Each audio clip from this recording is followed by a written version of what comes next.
October is Domestic Violence Awareness Month, and as someone who has survived 2 violent relationships, and that was after almost 20 years of trauma, including child abuse and sex trafficking and homelessness as a teenager, and more non-consensual experiences than consensual experiences in my life, if you or someone you know is struggling with a violent relationship, an intimate partner relationship, I want to offer you 2 pieces of advice, 2 things that I wish I had known, and honestly, in the midst of survival mode, I may not have even been able to hear it, but I feel like it's important to share. So the first is that if it happens once, it's already a problem.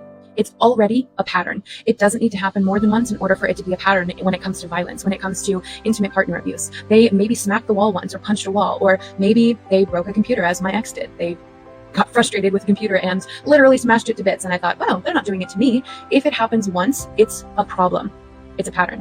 If you've ever felt scared of your partner, even if you have trauma in your past, that trauma, yes, it makes you more sensitive to things happening around you and maybe misinterpreting things, but I urge you to trust your brain, to trust your body, because it is so smart. And our body, our intuition, our guts, they often know before our brain does, before our heart and our mind will consciously accept what is already the truth of the pattern and the problem. The second thing that I would offer, which you may have heard before, is that it gets better. It does get better. Here's the thing. I'm not even in a relationship right now. And actually, that's okay. I actually love the fact that I'm not in a relationship right now. It has been several years since I've been in a long-term relationship because my last relationship, which was violent, I tried to leave 5 times over the course of almost 10 years. And if it hadn't been for my therapist, if it hadn't been for people who knew me well and were able to hold space for me, I wouldn't be alive today. The last time that it got seriously violent in that relationship, my partner put their hands around my throat. And my therapist said that strangling was a precursor to killing, that my partner doing that was willing to kill me.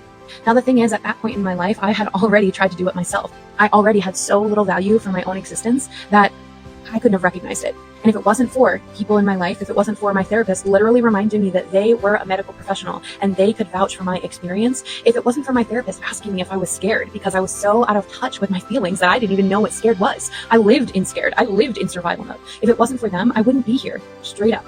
And when I say it gets better, it is wild. Because the thing is, when you are in survival mode, your brain is literally offline. Your conscious prefrontal cortex is offline. You cannot think creatively. You cannot think beyond survival mode. You cannot imagine how much better it could be, or you can't even imagine how bad it is.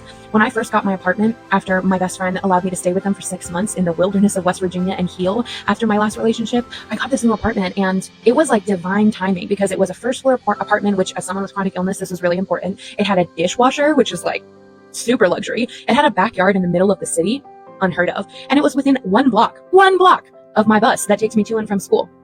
What are the likelihood of all of those things working out, especially since I didn't even see the apartment before I moved in? I literally did not even see pictures. I signed the lease and everything because I had to move. And then when I got here, suddenly it was like, oh wait, I can put art on the walls because I don't have to be afraid of my partner destroying it. I can use my mugs that I really love because I don't have to be afraid of my partner breaking one and then lying to me and gaslighting me about it, pretending like a mug that I received from my mentor never existed. The first time I laughed out loud in my apartment, I literally was walking down the hall and something on my phone made me laugh, and I clapped a hand over my mouth because I was so used to being silenced. There were so many moments along the way that I woke back up to my life, that I moved from survival mode, from surviving, barely surviving, to thriving. And that is possible for you too, with or without a relationship.